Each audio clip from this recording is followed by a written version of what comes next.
I when I was, well, I you ever get a muscle cramp? You know what I'm talking about? They just hurt, and they can come out of nowhere. I remember when I was playing basketball in college, we had a coach when we'd come back from Christmas break, he would like to practice, like, for 4 or 5 hours straight. And one year after Christmas, I came back and I was kinda sick, and I can't remember how old I was, 19, 20, something like that, at that age where you're stupid. And I thought, "Well, I've got congestion, so I'll take an antihistamine." And, an antihistamine dries you out. Now, I never put any kind of correlation between running for 4 or 5 hours and sweating and the antihistamine and muscle cramps. But, we practice, and I'm sure I didn't drink enough. And then after practice, I go out and I get in my car, and all of a sudden, every muscle I have is cramping up. My eyelids are cramping up, my fingers are cramping up, and I'm stuck in the car because every time I move, I get a cramp. Ah, I hate muscle cramps. The other night I dreamed that I had a muscle cramp. You ever, like, what I mean? Like, and so the next morning I get up, and sometime during the day I kind of cross my legs like this and it hurts. And I look down at my calf and I got this giant bruise on my calf. Come to find out, I didn't dream. I did dream I had a muscle cramp, but I really had a muscle cramp. It just didn't wake me up, but it was bad enough that it bruised my whole calf. And I was thinking as we got ready for this weekend that there are a lot of us, and this is the way I put it in my outline here, is that many of us are walking around with emotional bruise of unforgiveness. We don't like to talk about forgiveness and unforgiveness. I want us to remember, because this series is about being triggered, what's our definition of triggered? And if you want to follow along the outlines on the app, you can grab it there. If you're watching online, you can get it there as well. But our definition of being triggered is to be hijacked by our emotions, where you're kind of walking through life and something happens. It's kind of like you forget you've injured yourself. It's just a bruise. And then when you hit that bruise or you put pressure on that bruise, all of a sudden you're like, oh my goodness, I remember now. Or what was it that I did? When we're triggered, we're hijacked. Out of nowhere, our emotions, all of a sudden, we just kind of lose control. And when it comes to unforgiveness, it's where we feel too overwhelmed to forgive. It's like what they did is just too bad. The pain that I feel or the hurt that I'm going through is just too much. I can't forgive my parents. I can't forgive my ex-spouse. I can't forgive, the folks that I work with. And here's the reality, is that triggers don't cause the pain, they reveal it. Triggers don't cause the pain, they reveal it. When we have this bruise of unforgiveness, now here's the thing, unforgiveness causes you pain, but it doesn't just cause you and me pain, it causes the people around me pain. You've probably heard the saying, hurting people do what? They hurt people.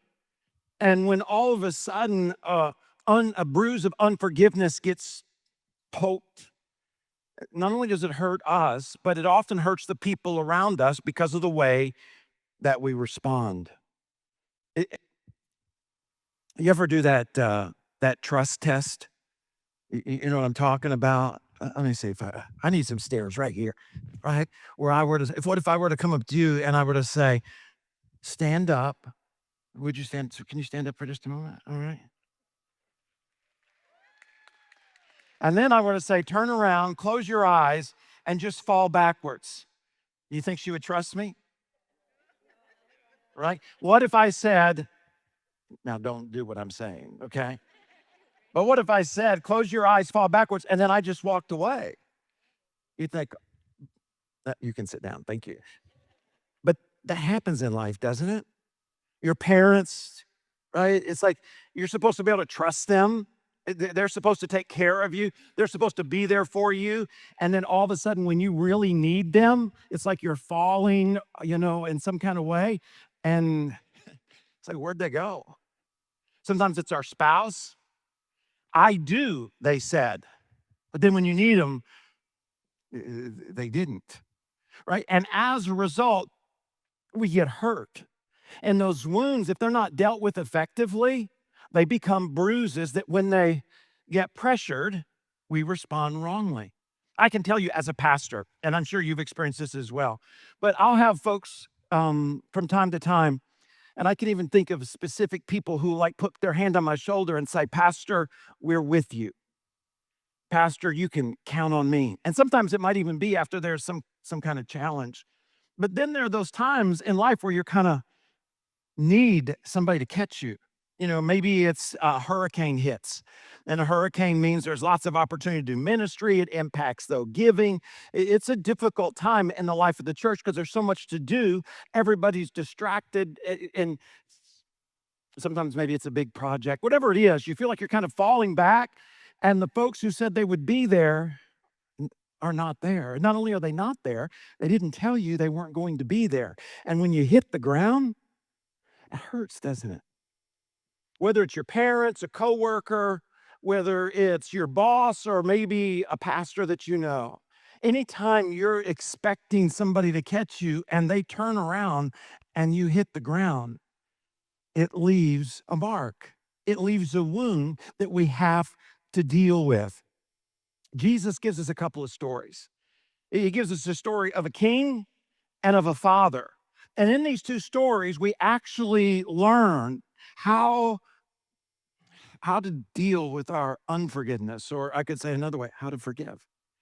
He tells the story of a king, and basically the king is owed millions of dollars by a dude. One dude owes him millions of dollars, and he's like, hey, it's time to pay. And the dude's like, I don't have it. And so the king's like, we're going to put you in jail. We're going to put your kids in jail. We're going to put your wife in jail. We're going to take everything you got until this gets paid for. And the dude's like, please give me another chance. I promise I'll pay it off. And the king has mercy, Jesus says, on him, and he lets him out of the debt. And he leaves and he's all pumped up. But guess what? There's somebody that owes him, not millions, but just a few thousand. And he's like, hey, bring that dude into me that owes me a few $1,000s. And sure enough, the guy comes in and he's same way. I don't have it. Please forgive me. But the guy who had just been forgiven millions won't forgive a few thousand. And when the king hears about it, he's not very happy. And as a result, the guy ends up in jail. That's the story of the king. And then there's a story of a father. It's a family of four. The youngest one wants his inheritance before his dad's even died. His dad gives it to him. He goes off. He does crazy things. He loses everything that he's got. Eventually, finally, he decides, I'd rather just go home. I'll just be a servant for my dad. I don't have to be one of his kids. I'll just be a servant. And he goes home and he tells his dad he's sorry, and his dad forgives him and throws a party. His older brother, though, gets a little bit jealous and says, this is not fair. I've been here the whole time. You haven't thrown me a party. And within those two stories, we get some insight about how we need to deal with our own wounds that maybe haven't been healed. That if you want to look at your outline, the first thing I put down is bruises are the result of wounds that haven't healed. The bruises by unforgiveness. I put the definition of unforgiveness. It's a wound that hasn't healed. It's often forgotten, like a bruise, until it's pressed. A bruise is something you can see, but you often don't feel until there's pressure put on it. And unforgiveness is often like that. Other people can see it in your words, they can see it maybe in your actions, but you forget about it until there's pressure, until something happens, until we're triggered, and then it creates pain in us and often in the people around us. When the older brother gets pressed, he responds. And you can see that he is bruised by unforgiveness. It's not the celebration or the party of his brother that's happening in the moment. It's things that have happened long before that have never healed. Listen to what he says in Luke chapter 15. After they throw the party for the young one, it says, meanwhile, the older son was in the fields working. And when he returned home, he heard the music and the dancing, and he asked one of the servants, he says, what in the world's going on? And they said, well, your brother's back, he was told, and your father's killed the fatted calf, and we're celebrating because of his safe return. And the older brother was what? Angry. It's kind of weird. His young bros come home. Dad's throwing a party. Everybody's excited. The dancing, the music, the good food. And yet he gets mad and won't even go in. But it wasn't the party that triggered him. It was that the party pushed his prior wounds. That's why you saw it a few moments ago in the story. Second marriages fail between 60 and 67% of the time. And the reason is because often when you've been married and divorced, you carry what into that second marriage? Unforgiveness of what's happened in the past with somebody else. You carry in bruises, and you might not even be aware of them. I mean, you found somebody you love, you said, I do, but then they do something that presses on that bruise and it hurts, and you respond. Third marriages are somewhere between 70 and 75% of those fail. Why? I mean, what wouldn't you would think, hey, it's third try, we've figured this thing out by now.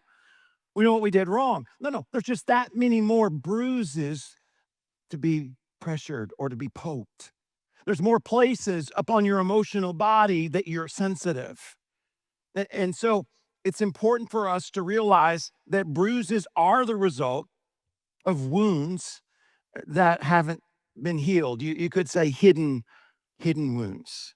And that's why we live in such an angry world. Statistically, pastors will serve between 8 and 12 congregations within their lifetime.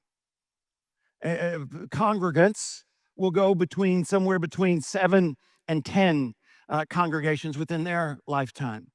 And every time we move on, right, we're carrying with us something from the past, especially if we move on, whether it be at work or in marriage or in church, because it's the fact that we were hurt in the past. So, how do we know if the pain you're feeling, the pain I'm feeling, is the result of a new wound or an old bruise? Let me give you just a few things. You might say the black and the blue of a bruise. You know it's a bruise as opposed to a new wound when there's a disproportionate response. When something happens and you make a mountain out of a molehill. In other words, let's say they're late. You're in a relationship and the person you're in a relationship with is late to dinner and they don't call. That's not good, right? That's a wound. But rather than you and that person having a conversation, you just kind of blow your top. You start to think, we're not going to make it.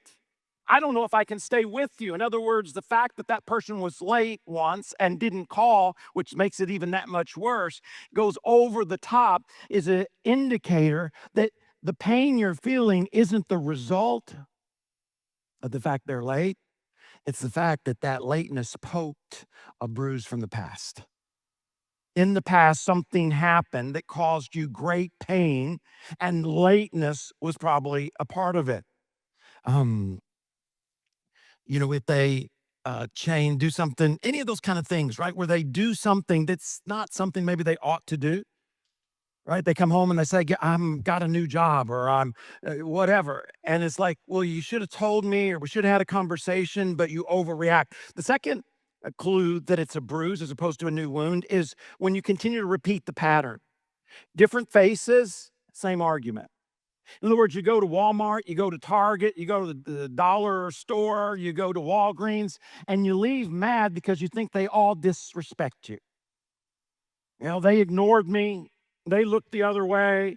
They didn't give me enough time, right? In other words, you've been to 4 different places and yet you've had the same emotion or the same feeling. That's a good sign that it wasn't the fact that they ignored you that caused you the pain. It's the fact that they pressured an old bruise. And then let me give you one more is when you project. It's when you punish this person for what that person did. You know what I'm saying? It's like you're in a relationship and maybe they say, hey, I'm going to go fishing. Or maybe they say, we're going to go to the mall. Or maybe they say, I'm going to go golfing. And the moment they say that, it creates pain in your life, right? And it's like, now you're angry. What? You're going to go golfing. You're going to go fishing. You're going to go to the mall. You're going to whatever it is, right? And you over respond. Why? Because in the past relationship, that led to a very destructive place. That doesn't mean it's going to in this relationship, but you're not operating based upon what's happening in front of you. You're happening based on what's happened in the past, and you're projecting what somebody else did in a prior relationship upon your present day relationship. That's the reason we saw these statistics when it comes to marriage, because that happens over and over again. You can look back and see this led to our divorce or our breakup. And now you see an early behavior in the person you're in a relationship with, and you project upon them what happened in the past relationship. I remember early on when I was pastoring, we had this couple that ended up getting divorced because they couldn't fold the clothes right, right? And often something like that again does what? When you fold the clothes like the person who had an affair on you, right? And all of a sudden you're so angry that they didn't, fold them right or hang them up right or whatever. And again, I'm not saying that we shouldn't get angry, but I'm saying when we over respond, what are we doing? We're projecting what happened on the past into the present, and it makes that relationship very, very destructive. So it's important for us to ask the question, what wounds from the past are creating pain for me today? What wounds have not healed? Because unforgiveness imprisons us. Unforgiveness has a way of locking us up. We see it in Matthew chapter 18. Peter, the apostle Peter, he kind of starts this whole conversation because look at what he asked Jesus in verse 21. He says, at that point, Peter got up the nerve to ask the master, well, how many times are we supposed to forgive? 7 times? That seems like a lot, right? I mean, they screwed up 7 times. Is that enough, Jesus? Look at what Jesus says. Master, how many times am I going to forgive my brother or sister who hurts me? How many times do I have to forgive my brother or sister who hurts me? Hurts me. 7 times, right? That's good. And Jesus is like, 7? You got to be kidding me. Try 70 times 7. In other words, Jesus says every time. And so that led to this conversation because they're kind of like, whoa, that seems radical. And so Jesus tells the story about the king and how the one who is forgiven refuses to forgive. And as a result of his unwilling to forgive, he ends up imprisoned. Unforgiveness imprisons us. Let's read it, Matthew 18. But when the man left the king, he went to a fellow servant who owed him a few $1,000s. He grabbed him by the throat and demanded instant payment. His fellow servant fell down before him and begged, no, be patient, give me a little bit of time, I'll pay, he pleaded, but the creditor wouldn't wait. He had the man arrested, put in prison until the debt could be paid in full. He had been forgiven, but he was unwilling to forgive. In other words, he's going to hold on to his unforgiveness. Well, where does it end up? The king hears about it. And so the king summoned the man. And he said, you're evil. I forgave your entire debt when you begged me for mercy. Shouldn't you be compelled to be merciful to your fellow servant who asked for mercy? The king was furious and put the screws to the man until he paid back his entire debt. Now, what do you think this dude's thinking was? But he owes me. He owes me. I didn't make up the debt. He owes me a few $1,000s. I'll be able to pay you back. Right? Same kind of thinking you and I have, don't we? Right? But he hurt me. What she did was wrong. How the company responded is not kind. Right? He says to him, to the king's furious, he puts him in jail. And then he said, that's exactly what my Father in heaven is going to do to each one of us who doesn't forgive. What's that next word? Well, what? I know it's a hard one to say, isn't it? When you're thinking about forgiveness. What is it?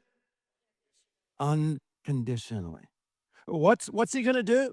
Well, he says he's going to do the same thing if we don't forgive unconditionally anyone who asks for mercy.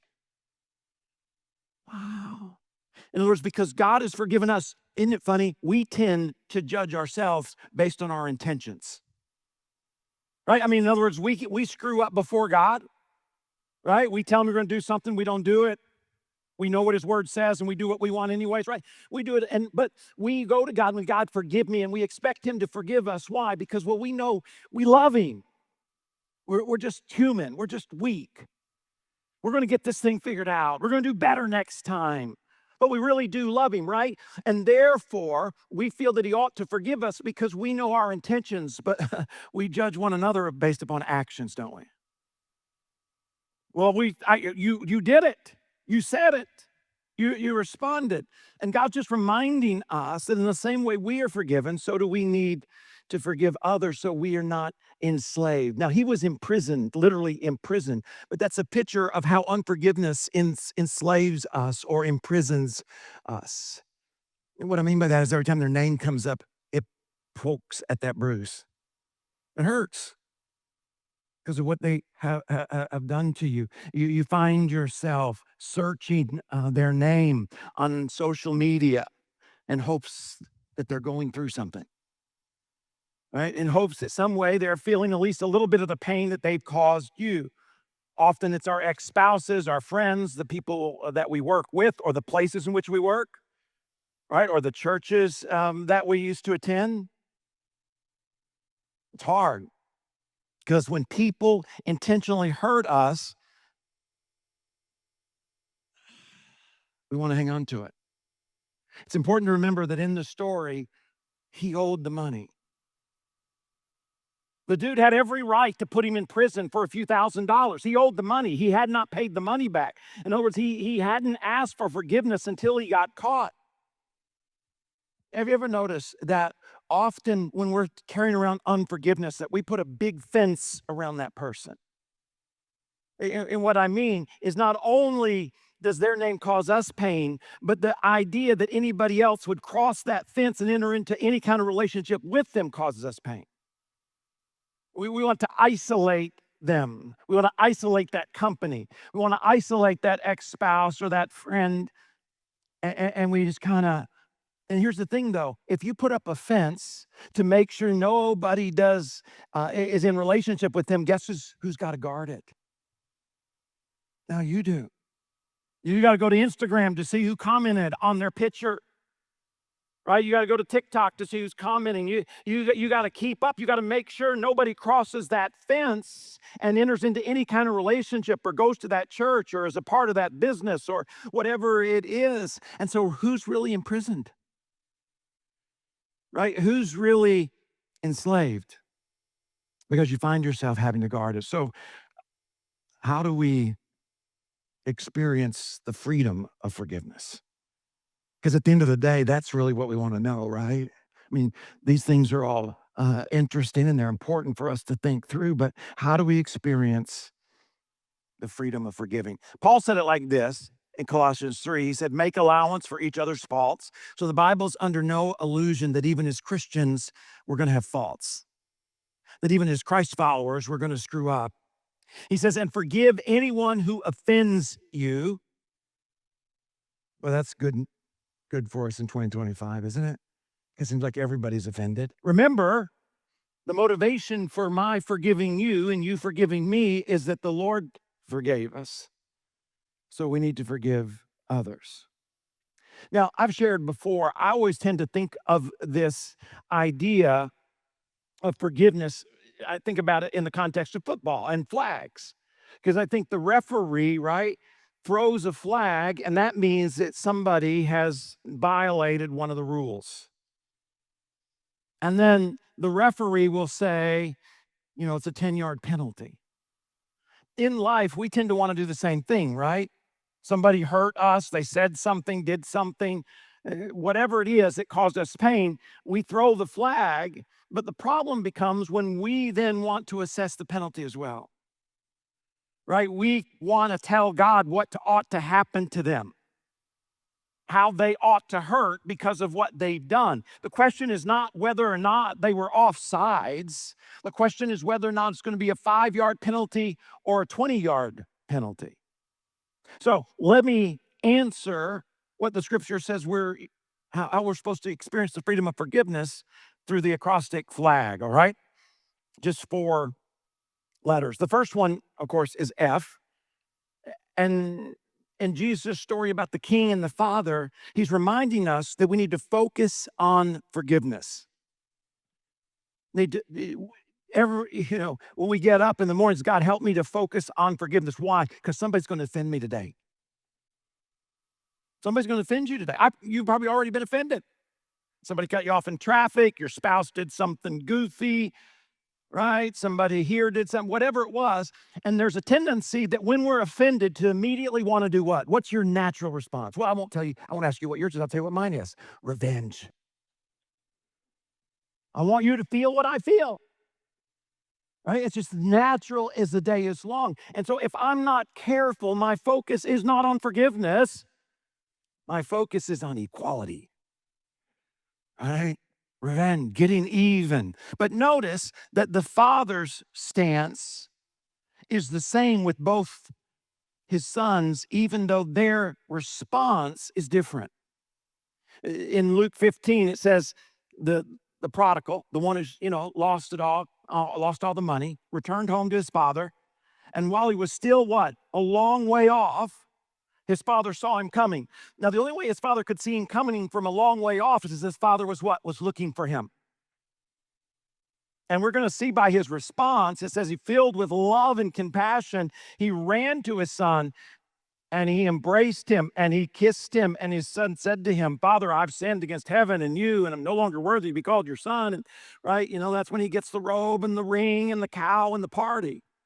But the thing that's important to notice is that the father had been done wrong. By taking his inheritance, the son was treating the father as if he were already dead. He mistreated his mom and his dad. He lost everything that he was given. Right? And yet, the father is still focusing not on revenge. You know what a lot of dads would have been? Well, if he wants to come back, he's going to come, you know what I mean? He's going to come find me. He's going to kneel down before, I'm going to remind him. Good old dad was right, wasn't he? It's just amazing to me that the father here is, from the day his son leaves, he's focusing on reconciliation. He's focusing on forgiveness. I wonder how that might change our lives. You're going to get cut off in traffic this week. I promise. Somebody's going to do something stupid on the freeway. What's your focus? How can we live life in such a way that our first response isn't to tell them they're number one, right? Our first response is not to honk the horn or to call them an idiot, right?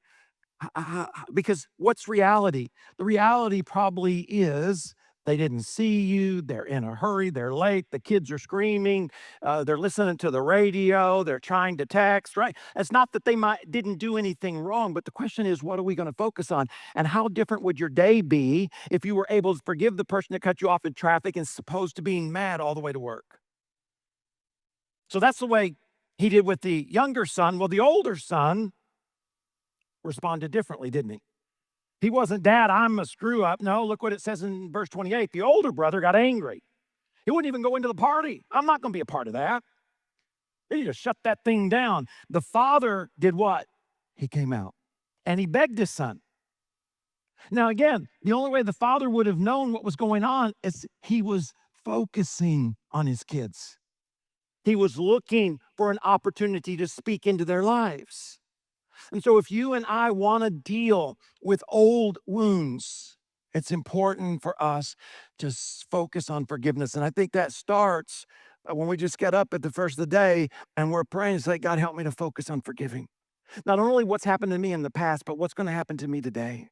Because there are going to be things that happen, and some of the things that happen are going to be done by people who want to hurt me. They want to hurt me. They want me to feel bad. And everything within me is going to want to get even with them. I put it like this in your outline: restoration over retribution, whether they're repentant or resentful. Because the younger son was repentant, the older son was resentful, but the father wanted restoration, not retribution, in both of their lives. And we know it's not a fake, like, I forgive you. Have you ever been forgiven but not been forgiven? All right. If you've been married, you've experienced that. Okay. We know that because it cost the father something. In both cases, it costs the father something.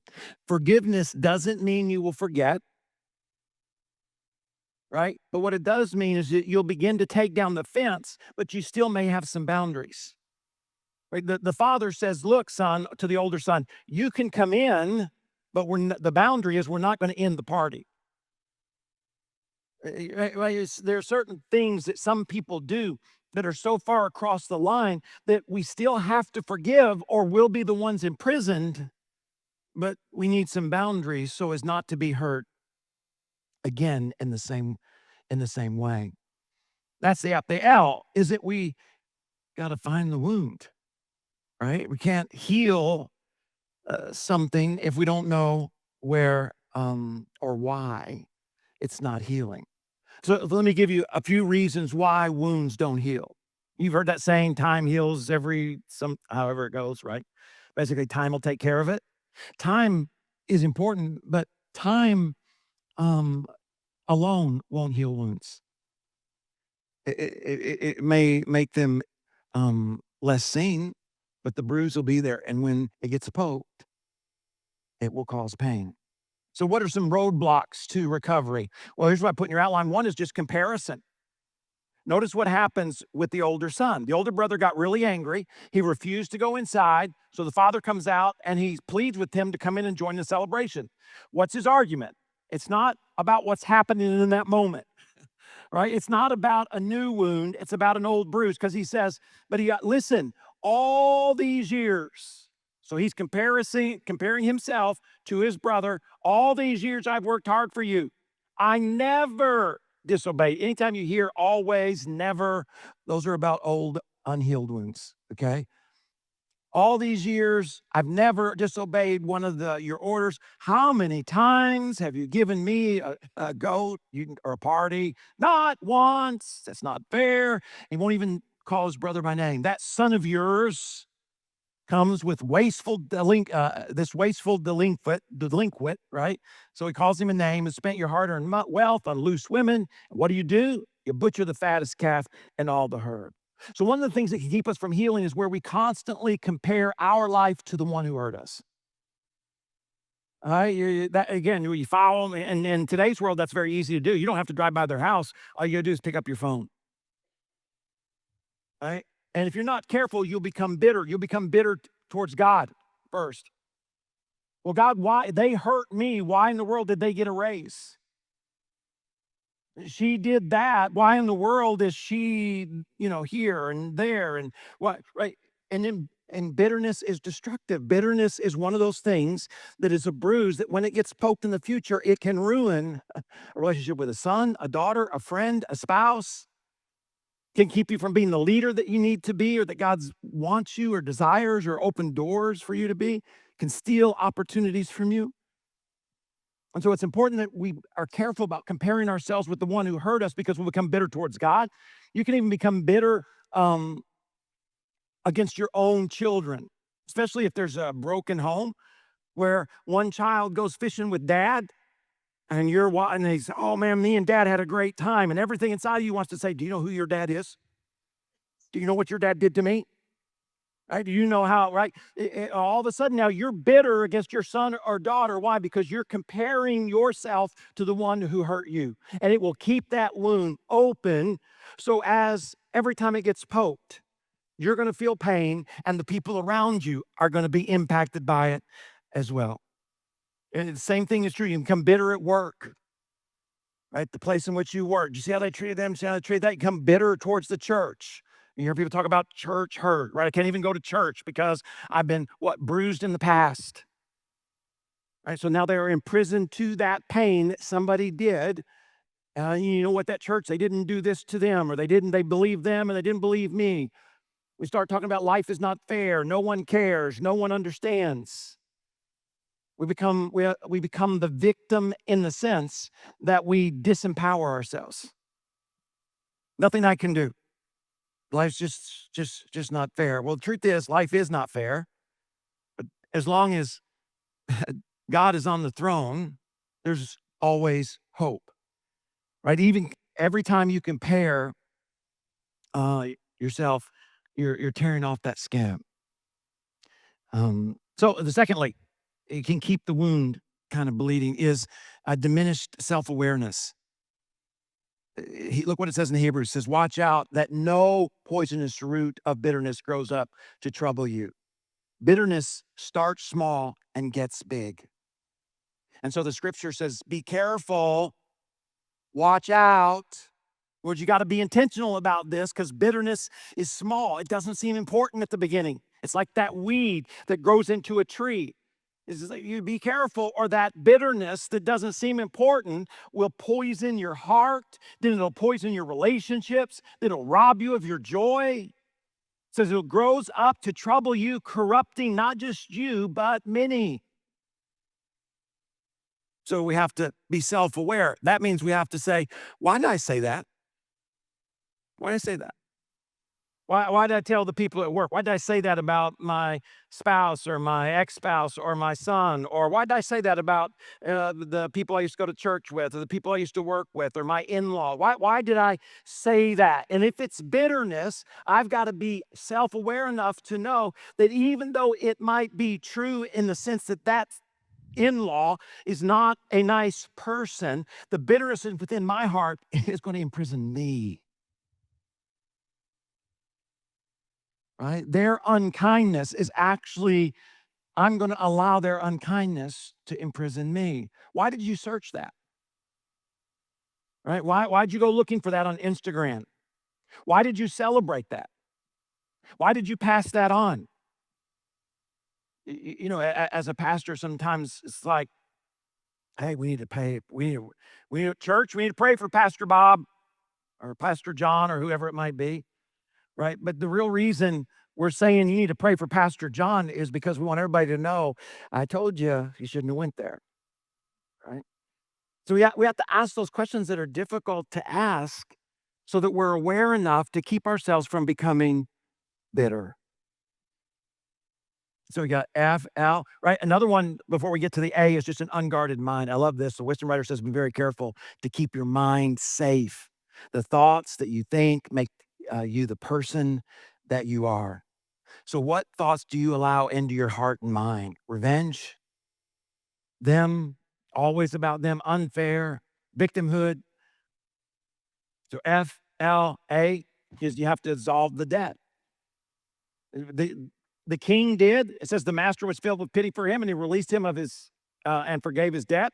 The father does the same. Son's like, I'm no longer worthy. Verse 22, but the father said to the servants, bring the cow, bring the robe, put on a ring. And then I love the example of Jesus in John 8 when the woman caught in adultery. And Jesus stood up and he said to the woman, where are your accusers? Isn't there even somebody here to condemn you? Because remember, they all dropped the rocks when he said, person without sin. And she's like, no. And Jesus' response is, neither do I, but go and sin no more. I put it in your outline like this.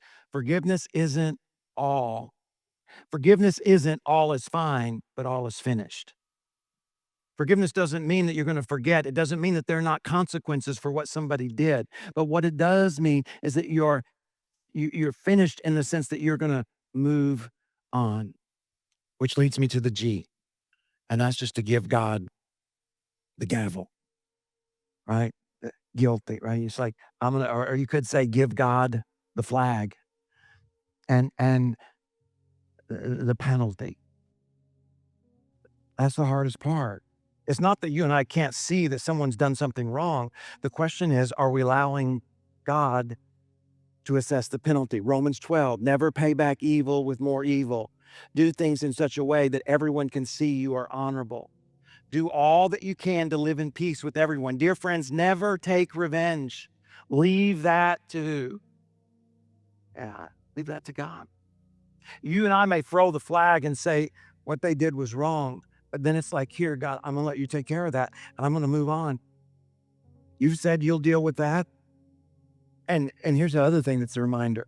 It's not just true of the people that have hurt you, it's true of us and the people we've hurt. So I want us to end with a word of prayer. And I put in your outline our prayer going off the acrostic is I'm going to lead us in this prayer. Father, first of all, set my focus on forgiveness, not on revenge. The L, show me the wound beneath the bruise. The A, in Jesus' name, I release. Who is that? Who's hurt you? What names come to your mind? And God, I hand you the penalty and the outcome. Would you bow your head? Whether you're here in the house or you're watching online, let me lead us in this prayer. Can we be honest enough to admit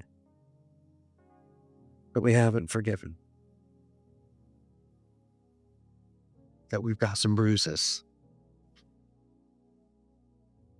And so pray with me. Father, set my focus on forgiveness, not revenge and not victimized. I don't want to focus on how I've been done wrong. I want to focus on how you have forgiven me. And I will forgive those who have hurt me. Show me the wound beneath the bruise. Why is it every time that happens, I get triggered, I get hurt, I say things and do things? And in Jesus' name, I release, I absolve the debt, and then just name the person or the organization. And then, God, I give you the outcome and the penalty. Father, we thank you that you have forgiven us. We live in such an angry world today. We get mad on the freeway. We get mad in our politics. We get mad at kids' sports. We get mad at school. We get mad at church. Help us to lead in being a person who forgives. Because, God, you have forgiven us again, again, and again at great cost. In Jesus' name, amen.